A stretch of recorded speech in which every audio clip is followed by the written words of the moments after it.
Hello, everybody. Hey, this is going to be a week 5, lecture 2. Now, this comes after the specific lecture, week 5, lecture 1 on Newton's 3 laws. We're going to be talking specifically about the second law, and more specifically about free body diagrams. Okay, so now this is during a class, so I'm going to be lecturing mostly to the students out there, but you guys can listen in here. So this is going to be applicable for really doing the problems, the quantitative problems that are going to come. And we're just going to need to kind of use this technique called free body diagrams to make sure we organize our calculations. All right. So you guys will probably remember, and if not, you will see it in week 5, lecture 1, that Newton's second law is F equals ma. Okay. Now, this force is a vector, and this acceleration, and that acceleration is a vector. Not only that, when we have object, there's going to be multiple forces. There's going to be multiple forces that are acting on an object. So what we want to do is we want to add up all the forces. We want to add up all the forces, and that is the symbol sigma, so say it's going to be the sum. For example, if we look at me, okay, so if I am kind of standing right here,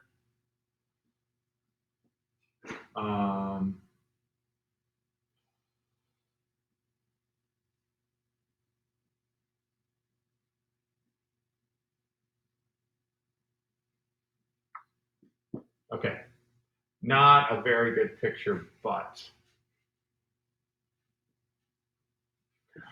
if I'm just standing there, what forces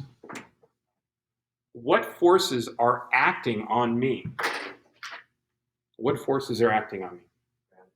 Gravity. Okay, now gravity, and I said in the lecture that weight is another way to say the force of gravity. And that force of gravity, so we're talking about a force, it's equal to mass times acceleration. Whatever mass I have, but now instead of any old a, it's going to be the acceleration due to gravity. So weight is equal to mg. So remember, g is the acceleration to gravity, weight is the force of gravity, and the difference is the mass. We're going to multiply the acceleration due to gravity times our mass. That's going to give us our force of gravity.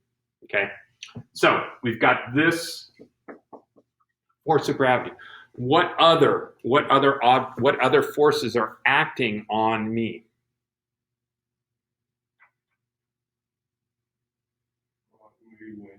What's that? Wind. Now, there's no wind in here, but there's certainly air pressure, right? There's certainly air pressure. And in the wind, you're going to feel a difference in the pressure from one side to the other. So if the wind is blowing this way, there's going to be a greater pressure on this side and less on this side. Okay? In the absence of wind, that pressure is going to be pushing in all directions. So we're going to have all of these forces due to the air pressure, okay?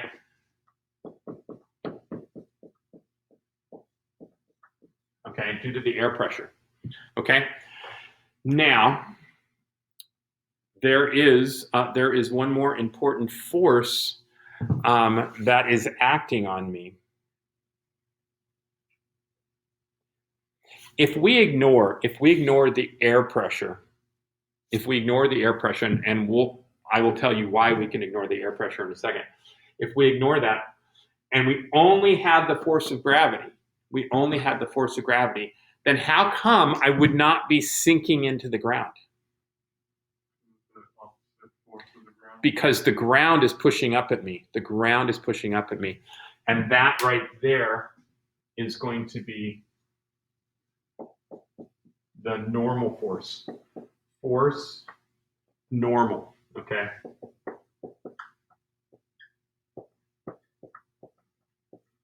Okay. And the force normal is the force produced from a surface touching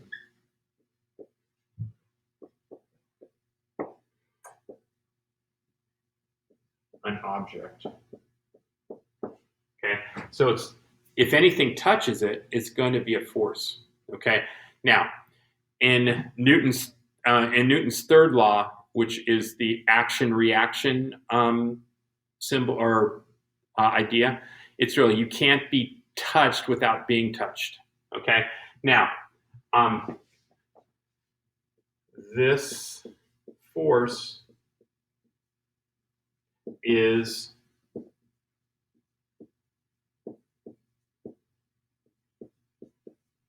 perpendicular to the surface. Okay. Normal means perpendicular.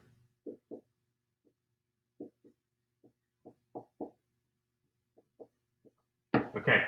So if besides being like average, normal, okay, normal means perpendicular. Normal means perpendicular. Okay, and maybe it comes from the fact that when you normally walk around, you are perpendicular to the ground. So maybe that's where it comes from. But if we had a level here, okay, and on levels they also have these little bubbles that are going to tell you when this is perpendicular to the ground in this case. Okay, so if I line this up where the bubble stays right between the lines, then this level would be perpendicular to the ground. Okay, it is also known as being plumb. If you are plumb, then it is normal to the surface. Okay. Now, if I'm just standing here like we have all of these forces, what do all of those forces add up to be? If we add up all of those vectors, what do they add up to be? Well, the gravity would be zero. Cancel each other out. You're saying that the gravity and the normal force cancel each other out? Why would they cancel each other out? Because the ground is going to be equal and opposite. The ground is going to be equal and opposite. Now, just because we have an opposite, well, I'll cover that later. All right. Well, I've got two forces. So let's say my weight is 980 newtons. So I've got 980 newtons going this way, and I've got 980 newtons going that way, which is going to be 1960 newtons. When I add those together, it's 1960 newtons. How come? Or is it 1960?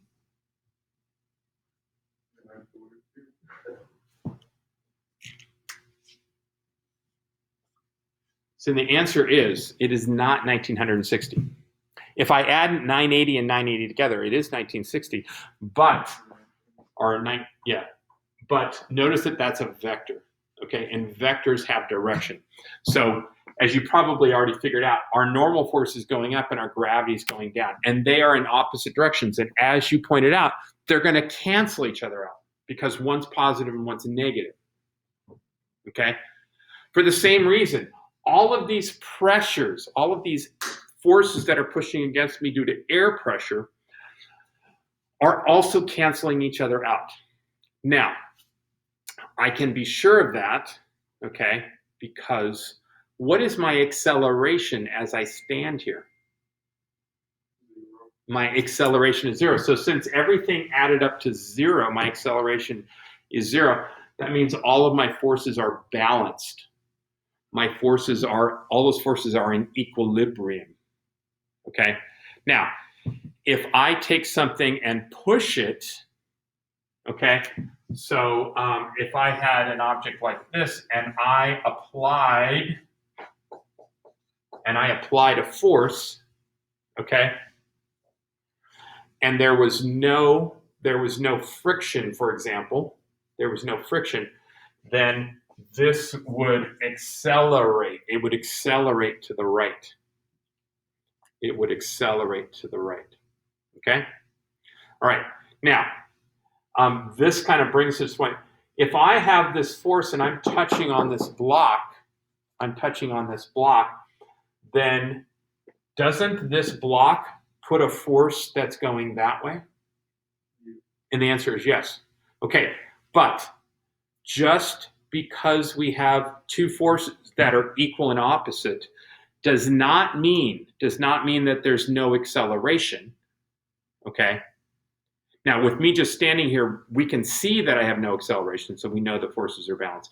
But as a result, okay, this is going to accelerate. This, if this was another object, okay, then this would be equal and opposite, and we'd have a deceleration, right? So if we have, for example, a baseball bat that's going and hitting a ball, okay, if we're just focusing on the ball, okay, then there's going to be an outside force acting on the ball, and it will accelerate. If we're talking about the baseball and the bat together, okay, then they're going to hit. Okay, there's going to be an acceleration. There's going to be acceleration that makes the ball go this way, and the bat goes that way. Okay, but usually we're just talking about the effects on one object, and so we can just talk about what is the net force. What is the net force? Okay, so here is kind of the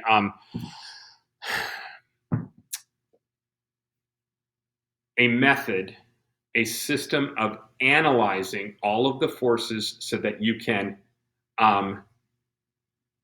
solve problems in physics, and that is called a free body diagram. A free body diagram. So I'm going to write the rules up on the board, and then I will kind of explain them in an example. Okay, so I'm going to do that right here. And okay, free body diagram. Okay, and number 1, choose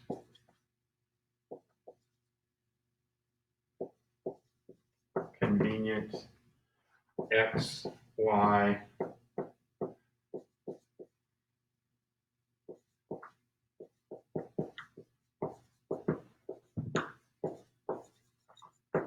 we're going to choose a convenient XY coordinate system.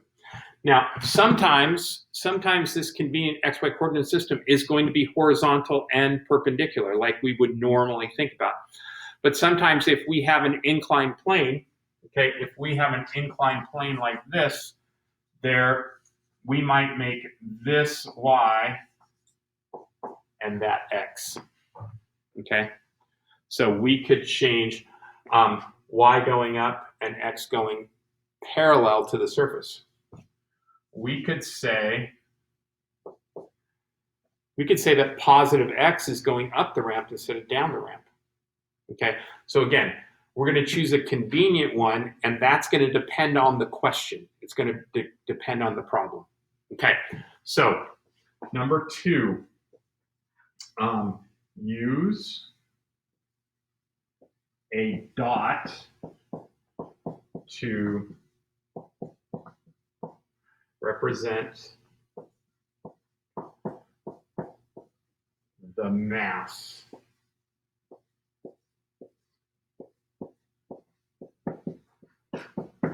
the object, right? So if we're talking about an object, it is going to have a mass. So we're just going to use a dot. We're just going to use a dot to represent that mass. So we could have, for example, we could have this sort of weird object that's sitting on this ramp. Okay, so instead of drawing this big whole thing, we're just going to think of this as just drawing the dot to represent that mass. Okay, that can simplify what is otherwise a very confusing diagram.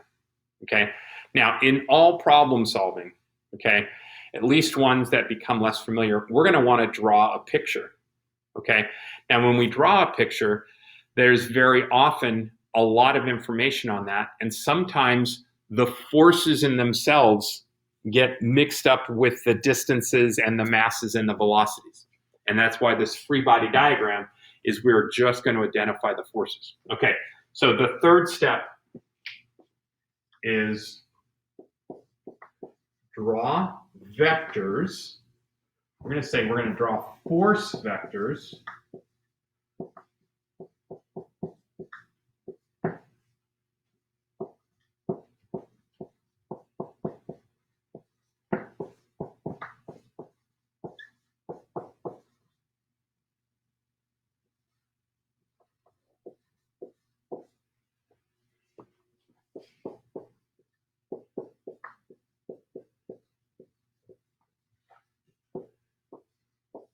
Okay, so we're going to draw force vectors emanating from the mass. What does emanating mean? Okay. Coming from, exactly right. So where is the light in this room emanating from? It's emanating from the fluorescent light bulbs. It's emanating ultimately from the sun. Okay, that's where it's coming from. Okay, all right. So A, everything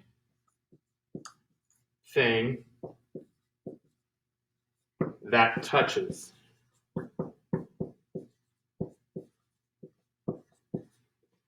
an object. Okay, so, and I'll do an example here once we get this on here, but if I'm just standing here, the ground is touching me. And if the ground is touching me, that is going to be a force. And as we talked just previously, that is going to be the normal force. Okay, so anytime an object touches a surface, there's going to be a normal force. And there could be other things like applied forces and ropes and friction, things, stuff like that. Okay, so part B, okay, plus gravity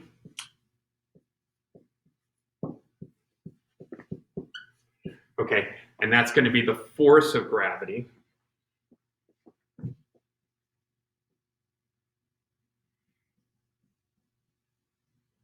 Okay, so that's always going to be down.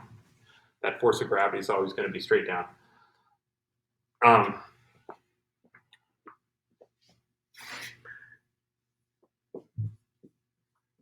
Plus friction.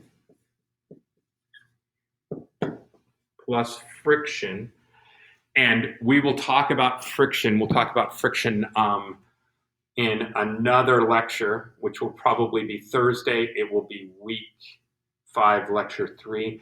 We're going to do more examples. We're going to do more examples of this problems solving using this free body diagram. So we'll bring in there. And then part D plus other forces. Now, you will probably not see any other forces. If they are there, it's probably going to be a magnetic force or a electrostatic force, something like that. Okay, so there can be other forces. There could be a buoyant force. There could be a force of wind.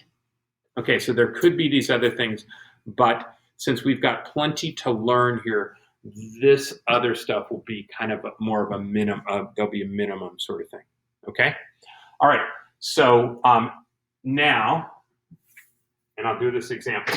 So once we have this free body diagram drawn, okay, then our fourth step is to resolve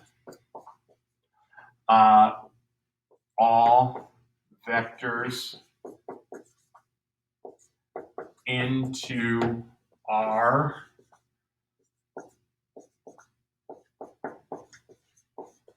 coordinate system. Okay, so again, we're going to decide which direction is our x and our y. And if all of our vectors are not going in that x and y direction, then we're going to resolve them. So we're going to change them into x and y. And we're going to use trig, sine and cosine to do that. And again, you'll see that in the example that I'm going to give you. Okay. All right. And then 5. Using F is equal to ma, more specifically, the sum of the forces is equal to ma, and we're going to use that in the x direction, the sum of the forces in the y direction, sometimes the sum of the forces in the z direction,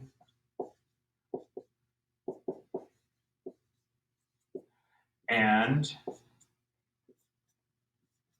by breaking those different components into their x, y, and z directions, we can solve for acceleration usually, but sometimes mass and sometimes force. So if we're given acceleration and mass, then we're going to be solving for force. And if we are given mass and force, we're solving for acceleration, which is usually the case. And if we're given mass and acceleration, we're going to solve for force. I already said that. So we could be given force and acceleration and then solve for mass. Okay, but regardless. So these are kind of our 5 steps for solving these problems. So what is usually going to come before this is drawing a picture. We're going to draw a picture and we're going to label everything. And once we label everything, we're going to have all our information there. And sometimes it's going to look confusing, which is where the free body diagram is, where we're going to kind of take just the forces and bring them out so that we can isolate them from the other stuff. Now, very often, particularly early, we can draw our free body diagram within the picture that we have. Okay, and that's usually the case when we don't have too much information. All right, so now we're going to use this. I'm going to refer to this, but I'm going to do. It's gone out of your picture there, but I'm gonna we're going to talk about this. So let's say that we have a inclined plane. Okay, and let's say this is 30 degrees. Let's say it's 2 meters high, and we're going to have a 3 kilogram mass, and we are going to be pushing with an applied force of, let's say, 30 newtons, and we want to know what is the acceleration. Number 2, what is the velocity at the top of the ramp? Okay. 3, how long does it take to get to the top of the ramp? Now, you guys, this velocity at the top and how long it takes this right here, these are going to come from our kinematic equations. Now, what we need to know, one of those critical things that we need to know from the kinematic equations is what is the acceleration. And so we're really finding from this F equals ma, we're going to find what those accelerations are. Okay, we set. Now, the first thing we're going to do is we're going to use a mass. We're going to just use this dot. We're going to use that dot to represent our mass. Okay? And the second thing we're going to do, we have to first identify our convenient XY coordinate system. Okay, now, since the object is going to be moving up and down the ramp, that really should be our X direction. And what is perpendicular to that X is going to be our Y. Okay, so that's a convenient coordinate system. So when we're doing this, what does it mean to find, how do I know what my convenient coordinate system is? So if you're going to have an object sliding on something, and initially this is going to be what you're going to have, you're going to choose whichever direction it's going to slide or potentially slide, that's going to be your X, and then perpendicular to that is going to be your Y. Okay, so that's the general rule of thumb. All right, now we've got our mass here. Okay, and we don't even need to say what our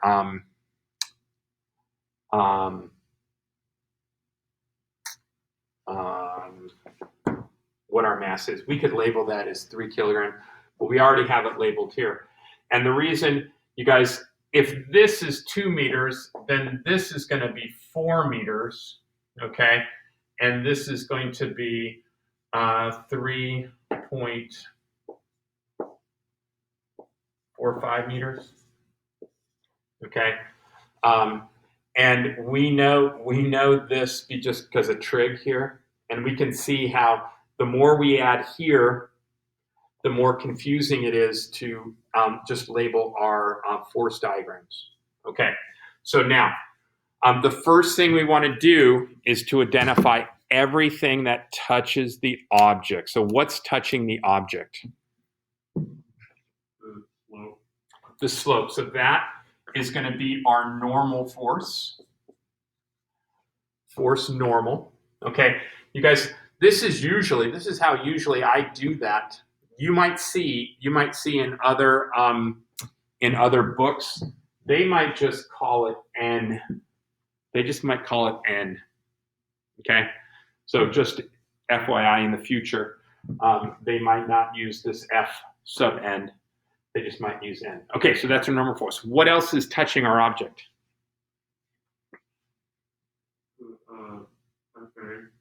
The applied force, the FA, right? And so we know that that is going in this direction, FA. All right, so do we have everything that's touching our object? And the answer is yes. Okay, plus gravity. Which direction is gravity going? Straight down. So here we're going to have our force of gravity going straight down. Now, what is our next thing that we're going to include in our free body diagram? Everything that touches it plus gravity plus friction. Now, again, I'm going to say that this is frictionless, and we will talk more about in my next lecture how to figure out how to do forces of friction. But what if it wasn't frictionless? Okay, in which direction would the friction act? The opposite of the force applied. It would be opposite of the motion. Oh, Okay, and the only reason I'm saying that is because we can have a force, and the force and the friction are both going in the same direction, right? So it's really the opposite the motion or potential motion. Okay, so for example, if this object was going down, if it was sliding down, right, we might be applying a force this direction to make it go slower. Okay, and if it was coming down, the force would be this way, and the friction would be going up the ramp because it's trying to go in the opposite direction of motion. Now, if this in fact, I'm setting it up to be, if this is going to slide up the ramp, then the frictional force would be down the ramp. Okay, so that does make sense. But they can be, the applied force and the force of friction can be in the same direction. And that's going to be when that force is slowing something down. All right. So now we have our free body diagram. Okay, and that's really our free body diagram. Now we could put in numbers here, which we're going to do, but what we want to do is step number 4, which is resolve our vectors into our coordinate system. Okay, so remember that our x and y are like this, parallel and perpendicular to the surface. And we can see that our normal force is already in the y of our coordinate system. So it's the force of gravity and the applied force that is not in the direction of our coordinate system. Okay, so let's talk about, now I'm going to kind of draw this sort of dotted line, and that is where we want to make sure all our arrows are going. And in so doing,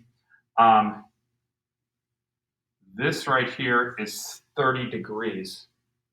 Okay, now this right here is our hypotenuse, which is going to be equal to mg, which is going to be equal to 3 times 9.8, which is going to be 29.4 newtons. That is our force of gravity. Okay, now part of gravity is going to be going down the ramp, right? And part of gravity is going to be perpendicular, but going into the surface. Does that make sense? Because if there wasn't gravity going down there, then there would be nothing holding that block to the surface. Okay, so these two right there are going to be opposite one another, and there's going to be a ramp. There's going to be a force down there. Now, I think perhaps it's going to be easier to see that if we take, this is the force of gravity in the x direction, and this is the force of gravity in the y direction. Now, we have a right triangle there, and this angle right there is going to be 30 degrees. This angle right there is going to be 30 degrees because this angle here is 30 degrees. Do you want me to prove that to you? like 30, 60, 90. And because we have a 30, 60, 90, we know going back to our original, this is a right triangle here, so this is 30 and that's 60, okay?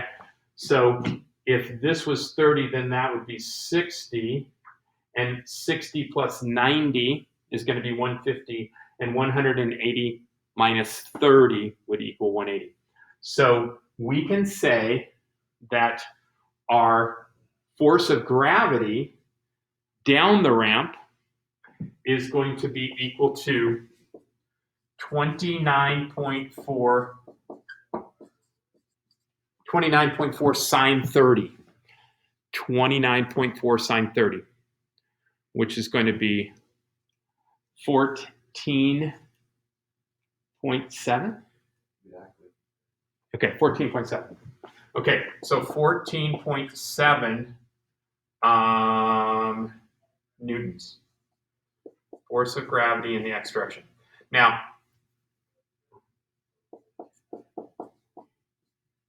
I'm going to say that that's negative,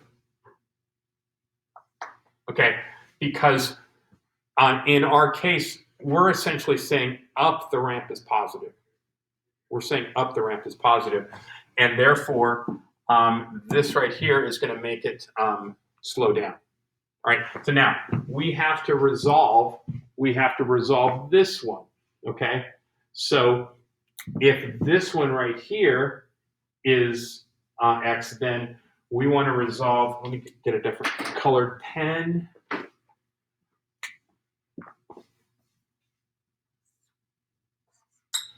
This is our applied force. If this is 30 degrees, this is 30 degrees. And one of our forces, this is going to be the force applied in the x direction. And this is going to be our force applied in the y direction. Our force applied in the y direction. And this one right here, F A sub x is going to be 30 cosine 60. 30 cosine 60. Are you guys with me there? So 30 cosine 60 is going to be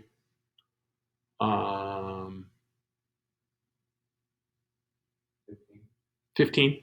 Okay, it's going to be 15. Thank you. That's going to be 15 newtons. Okay, and our force applied in the y direction, is going to be 30 sine. Actually, I messed this up. It should be 30, right? Okay, 30 degrees, which means that it's going to be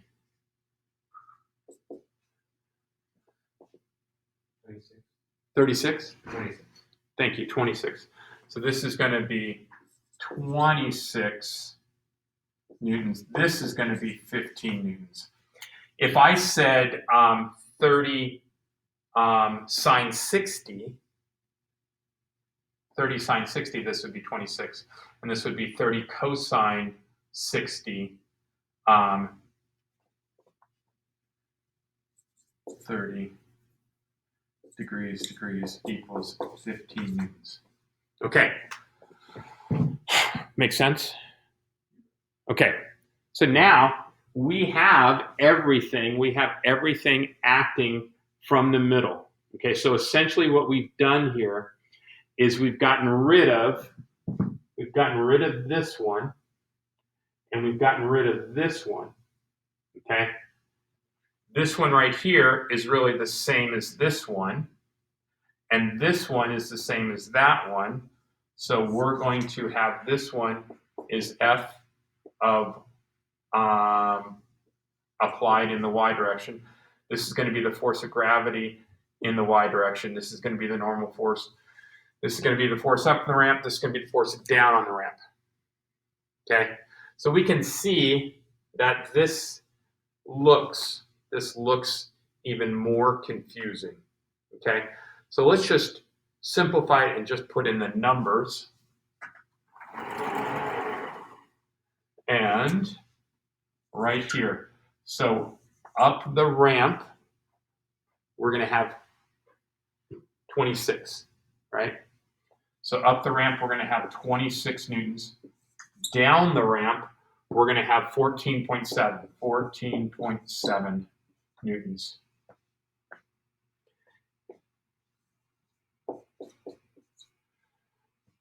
the normal, we don't know what the normal force is yet, okay?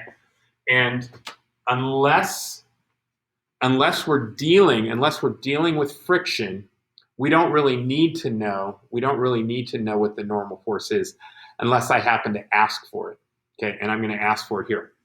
So we know that the force of gravity acting downward was, what did we have here?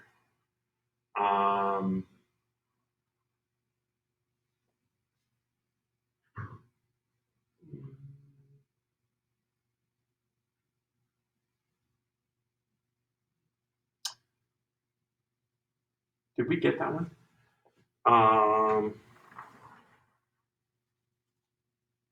26, wasn't it? Sorry, you guys, what is 29.4 cosine? Force of gravity in the y direction was 29.4 cosine 30 degrees. I'm not sure if we actually got that one. 25.5. So this is 25.5. So we're going to have 25.5. Also, we're going to have 15, right? So this force of y from the applied force, this is going to be 15 newtons.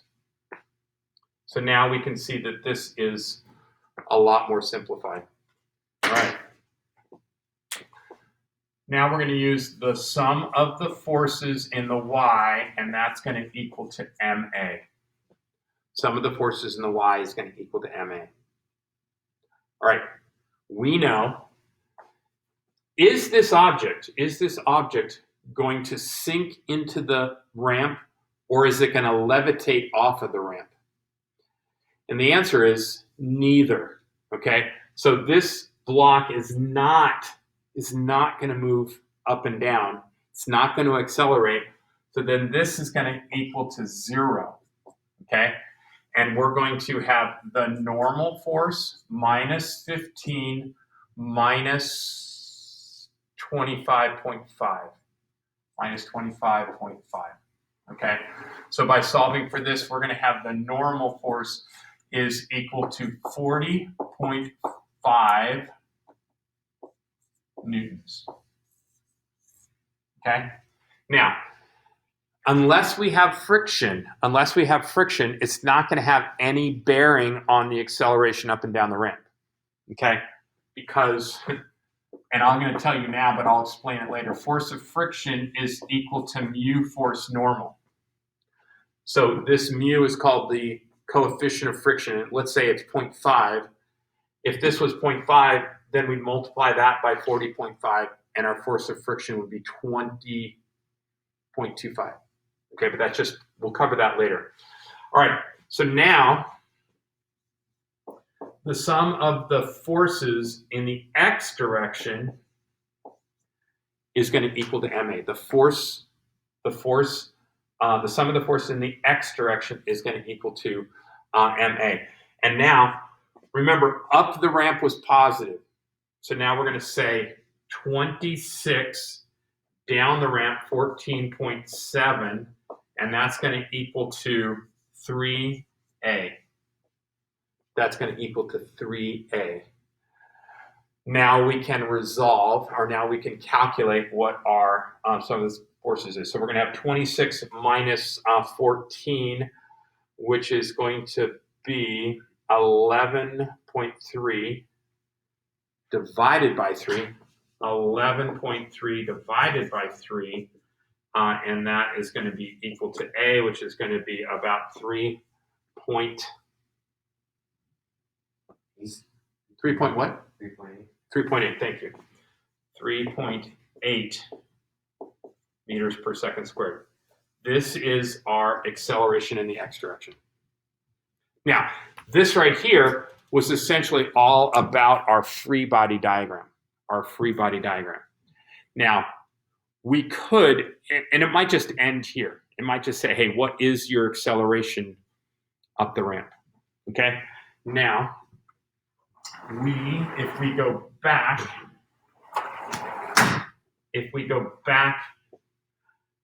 to this, if we go back to this now, okay, so now we can say V final squared is equal to V initial squared plus 2AD, then we could solve for our final velocity. Now, I don't think I said this, but we're going to say that our initial velocity was 0. That means this part's going to go out. So now we're going to have 2 times this acceleration. Well, this acceleration was our 3.8. 3.8. And our displacement up the ramp was 4.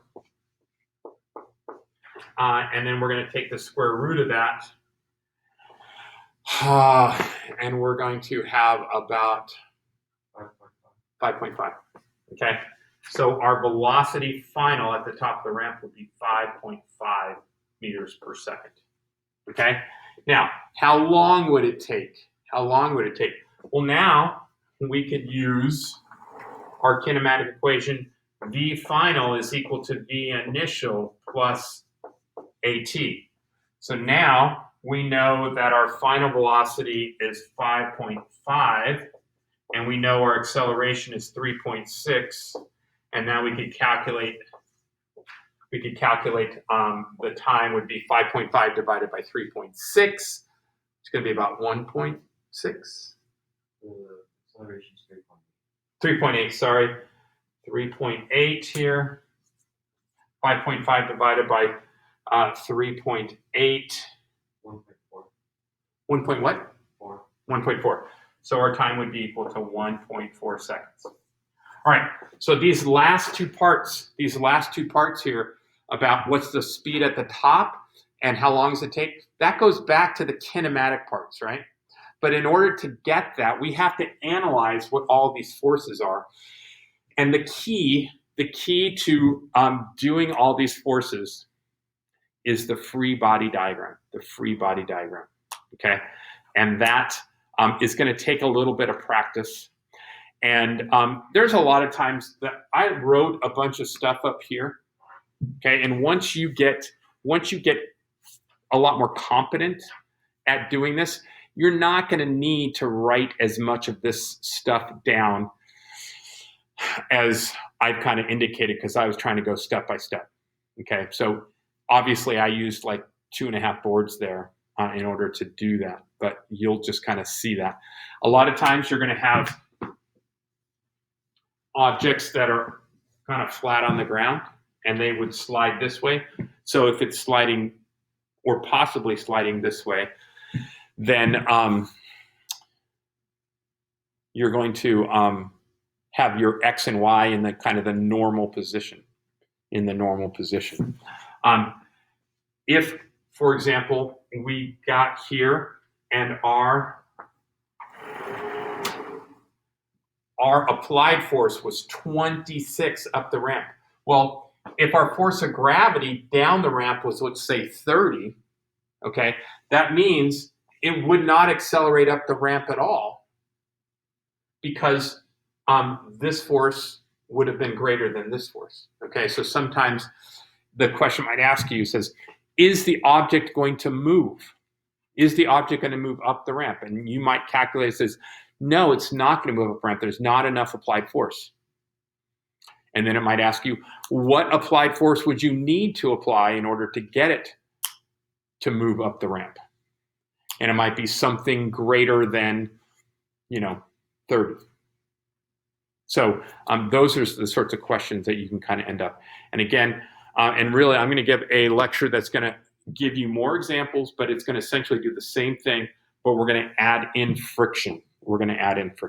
Okay, so remember, problem set number 2 for week 5 is going to be problems, which starts on page 128, versus problem set 1, which is questions, starting on page 125. All right, we will guys see you next time.